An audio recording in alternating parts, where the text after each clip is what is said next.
Mob is doing $100,000 a month. Zest is doing $30,000 a month. But who in their right mind is paying a subscription for a glorified cookbook? Well, it turns out my fiancée just did.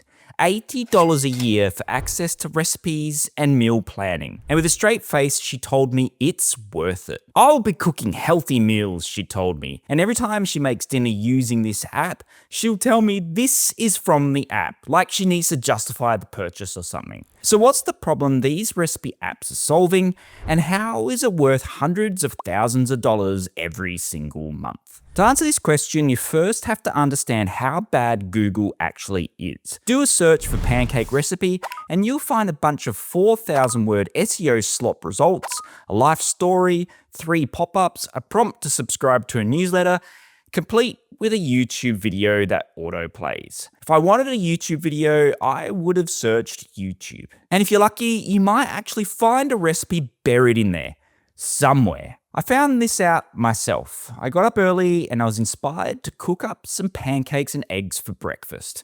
Usually I would just reach for the pancake premix, but we were out. Still determined to make pancakes, I decided to make them from scratch. You know, with flour and stuff. How hard could it really be? So the first thing I do is jump onto Google and search pancake recipe. Oh, they look yummy. Skill level intermediate. Blah, blah, blah. Blah, blah, blah. Oh, here we go. How to make souffle pancakes. Step 1, separate the eggs. Wait, am I going insane here? How many eggs? Where's the ingredients? Oh, there we are. Step 2, combine ingredients for the batter. What ingredients? Oh, of course. Google didn't deliver me a real page, one that's useful with a real recipe and real instructions. No, the site gained SEO to rank here. Its purpose is to show me ads and get me to subscribe. 64 references of pancakes later, and not even remotely useful. And I realized in this exact moment, this is the real reason my fiancé is spending $80 a year on a recipe app. There was a time when search engines made our life easier. That finding a simple recipe was simple. Now, it's just annoying. The problem isn't how do I find the recipe? The problem is I don't want to search through 4 pages of SEO slop just to find the ingredients. But that problem on its own isn't really enough to convince anyone to search the App Store and download an actual app. So where are they searching? Well, I decided to go straight to the source. I asked my fiancé. It's been all over my feed. I tried it out, and before I knew it, I was signed up to an annual plan. Simon Kantz has also noticed this too, and does a better job at breaking down actual strategy than I do. This recipes app is literally everywhere lately. They're doing $30,000 a month. If you're chronically online, you already know this format. Since when hook plus Snapchat style format equals you're 100% going viral. Just build an app with strong visuals. But I want to add something a little bit more to that list that's making these apps so successful. There is a real problem here. It's not a big enough problem to change behavior right away, but by being seen constantly, reminded of the problem, seeing it in your feed constantly, sooner or later, you might think to yourself, oh, hey, I'm going to check that out. The viral hook, the format, that's the delivery mechanism. You might call it the packaging. The problem is the key here. But you can have all the viral marketing you want. If you don't create a compelling reason in the App Store, you're still not going to get any downloads. Mob has a great App Store listing here that does well to convince me to actually download it. Straight away I noticed this isn't positioning itself as a recipe app. This is an app that lets you plan delicious meals. That's the hook on the first screenshot.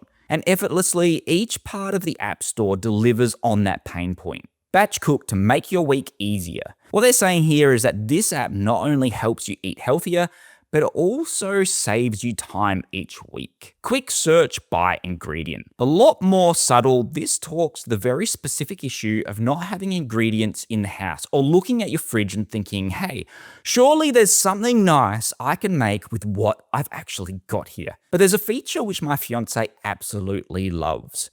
Build your shopping list with one tap. Plan your meals in minutes. She browses the app, chooses what meals we're having for the week, and the app automatically creates a list of ingredients. But it goes one step further. It lists ingredients that we have in our cupboards and what we need to buy. It's smart enough to group ingredients by their location in the supermarket. And I guess that's a great feature for retention.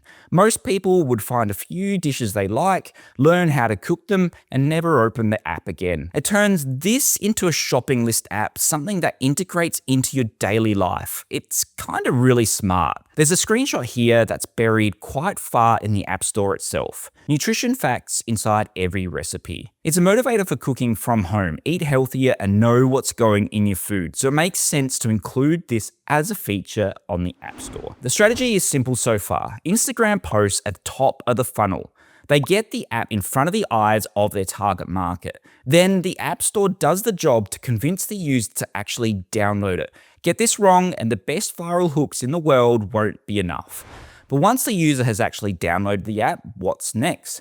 How do you convince them to fork out $80? Let's have a look. Welcome to your new weekly cooking tool. We've got a typical questionnaire type onboarding flow here.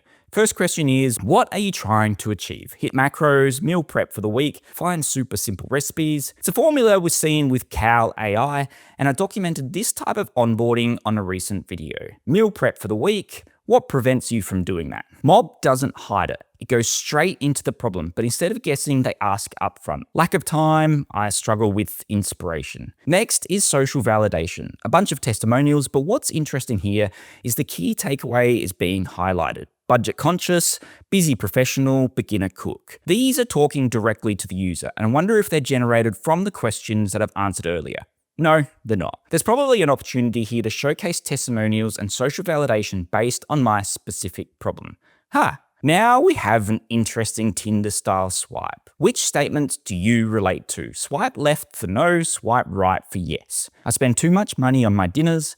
I waste time looking for the perfect recipe online. 5 questions in total. I really like this way of asking questions. It feels less like a quiz and really hooks into the target market better. Welcome to a smarter way to cook and eat. And here's a bunch of the benefits. But it turns out these aren't targeted directly to me either, regardless of how I answer any of the questions leading up to it. Probably a great opportunity again to add more personalization. But who am I to give pointers? This thing is already making $100,000 every month. 70% of people aren't eating enough home-cooked meals. What do you like? Any dietary requirements? And then we get the magic preparing recipes just for you. All these questionnaire type onboarding flows go through the same calculation. Some of them are more obvious than others and more useful than some. This one jumps back into a Tinder-style swipe recipe selector. Anchovy butter spaghetti? Yum.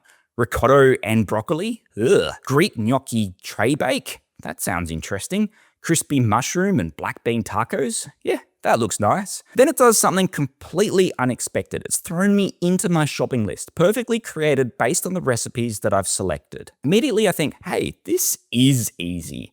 Then there's the obligatory create an account screen. If you're going to add a sign-up form, this seems to always be placed just before the paywall. After all, it's free. And right on cue, we have a hard paywall.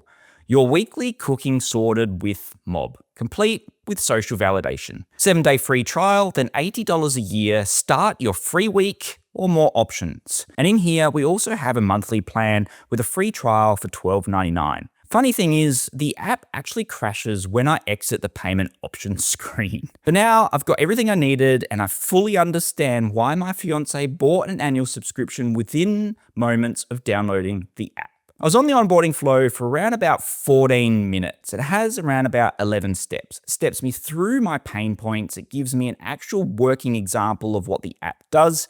And by the time I reached the paywall, I was kind of sold, ready to subscribe and ready to see the delicious recipes I had just selected. So the app crashes occasionally. The meal scheduling is kind of basic.